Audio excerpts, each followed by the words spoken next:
Everyone, तो कैसे हैं आप सब। आई होप आप सब सही होंगे। मैं भी बढ़िया हूँ। तो जैसे कि आपको पता है, जो मैंने ऑर्गेनिक इंस्टीट्यूट सीरीज स्टार्ट किया है, जिसमें मैं ऑर्गेनिक के छोटे टॉपिक्स जैसे डायरेक्ट क्वेश्चंस आते हैं उसको डिस्कस करती हूँ और उसके क्वेश्चंस को भी डिस्कस करती हूँ।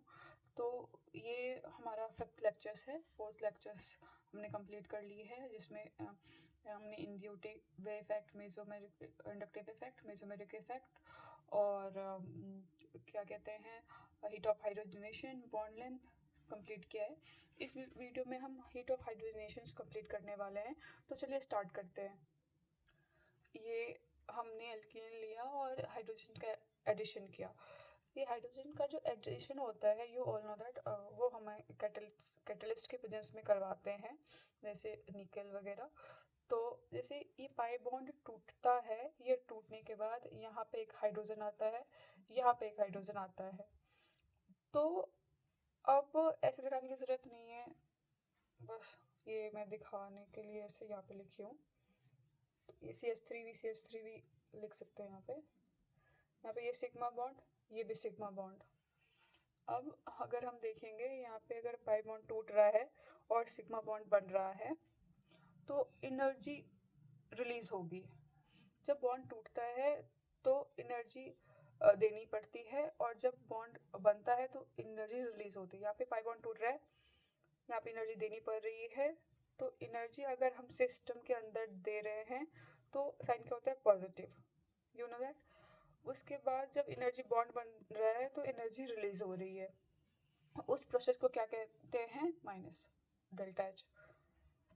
एज्यूम करते हैं अगर हमने एनर्जी प्लस एक्स दिया और रिलीज कितना हुआ, -1, तो प्लस टोटल क्या होगा, +x - y। ये क्लियर हो गया। ये सिंपल थर्मोकेमिस्ट्री था हमारा। यहाँ पे हम बताएं सिग्मा बॉन्ड स्ट्रॉन्गर होता है या फिर पाई बॉन्ड स्ट्रॉन्गर होता है, इफ यू सेड इट। तो सिग्मा अगर स्ट्रॉन्ग ज़्यादा है तो y की वैल्यू ज़्यादा होगी, तो ओवरऑल वैल्यू क्या होगी, नेगेटिव। एनर्जी क्या होगी, यहाँ पे रिलीज होगी। अगर मैं आपको बताऊं, स्ट्रॉन्ग बॉन्ड बनने की वजह से एनर्जी क्या होती है, हमारी रिलीज होती है। ये जो एनर्जी रिलीज होती है इसको हम पर मोल में मेजर करते हैं, known as heat of hydrogenation. ठीक है। अगर हम इसको डिफिनेशंस के हिसाब से देखें तो it's a amount of energy released when 1 mole of a substance undergoes complete hydrogenation. I repeat once more. Heat of hydrogenation is the amount of energy released when 1 mole of a substance undergoes complete hydrogenation. अगर हम इस compound की बात कर रहे हैं तो अभी हम आपको दिख रहा है जो यहाँ पे 3 पाई बॉन्ड है। तो 3 पाई बॉन्ड को तोड़ने के लिए कितने हाइड्रोजन चाहिए, 3 हाइड्रोजन चाहिए। तो हम यहाँ पे 3 हाइड्रोजन ले लिए, तो यहाँ पे सारे पाई बॉन्ड टूट के सिग्मा बॉन्ड में कन्वर्ट हो गए। तो इससे हमें क्या पता चलता है, जो हीट ऑफ हाइड्रोजनेशन क्या होता है, directly proportional to number of pi bond. If pi bond जो है वो ज़्यादा होगा, हीट ऑफ हाइड्रोजनेशन ज़्यादा होगा, नंबर ऑफ पाई बॉन्ड। ये हमारा फर्स्ट कॉन्सेप्ट। ठीक है। अगर हम दूसरे कॉन्सेप्ट की बात करें तो वो है हमारी स्टेबिलिटी, और वो कब डिसाइड होगी, when pi bond is same. तब क्या होगा, मतलब इसमें तो हमने देखा जो नंबर ऑफ पाई बॉन्ड ज़्यादा होगा तो होगा। अगर इस दोनों कंपाउंड की हम बात करें तो इसमें हम क्या देख रहे हैं, जो number of pi bond same है, इसमें भी एक पाई बॉन्ड है, इसमें भी एक पाई बॉन्ड है। ठीक है। तो अब हम इसमें कैसे कंपेयर करेंगे, और दोनों का रिजल्ट आपको पता है, एक एक हाइड्रोजन लगेगा जिससे हमें दोनों में ये कंपाउंड मिलेगा। तो इसमें हम कैसे डिसाइड करेंगे, तो इसमें हम क्या करते हैं, स्टेबिलिटी से देखते हैं। हीट ऑफ हाइड्रोजनेशन जो होता है वो हमारा इन्वर्सली प्रोपोर्शनल होता है स्टेबिलिटी के। तो स्टेबल ज़्यादा है तो हीट ऑफ हाइड्रोजनेशन क्या होगी, कम होगी। तो अगर आपको दिख रहा होगा, ये डबल सिंगल सिंगल यहाँ पे क्या है, रेजोनेंस टूट जा रही है, तो ये क्या होगा, कम स्टेबल होगा।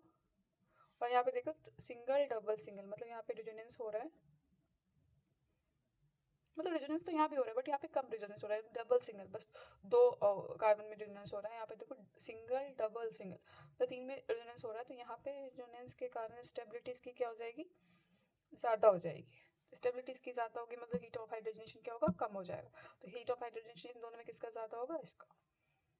ठीक है, अब हम कुछ क्वेश्चंस डिस्कस करते हैं। 2 कॉन्सेप्ट में पता चल गया, हीट ऑफ हाइड्रोजनेशन जो होता है वो नंबर ऑफ पाई बॉन्ड्स के डायरेक्टली प्रोपोर्शनल होता है और स्टेबिलिटी के इन्वर्सली प्रोपोर्शनल होता है। अगर हम कुछ क्वेश्चंस डिस्कस करें तो चलिए स्टार्ट करते हैं। तो फर्स्ट क्वेश्चन ये हमारा सिंपल सा है, ये तो पाई बॉन्ड से बन जाएगा।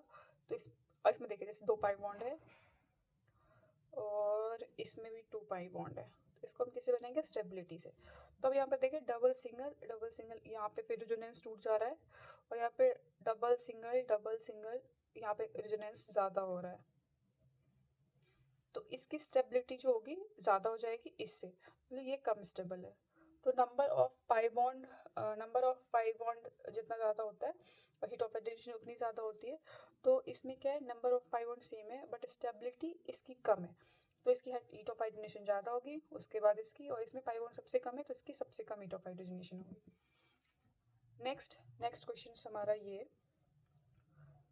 ये तो पाई बॉन्ड ज़्यादा है तो इसकी तो सबसे ज़्यादा होगी। अब इस दोनों में हम अगर कंपेयर करें तो आपको पता है सिस जो होता है, खैर इसमें तो सिस ट्रांस का कॉन्सेप्ट नहीं है, ये हमारा जो है ये अल्कीन जो है इसमें सिंगल डबल सिंगल 3 कार्बन में रेजोनेंस हो रहा है, यहाँ पे डबल सिंगल 2 में ही हो रहा है, तो यहाँ पे क्या हो रहा है, रेजोनेंस ज़्यादा हो रहा है तो स्टेबिलिटी ज़्यादा हो रही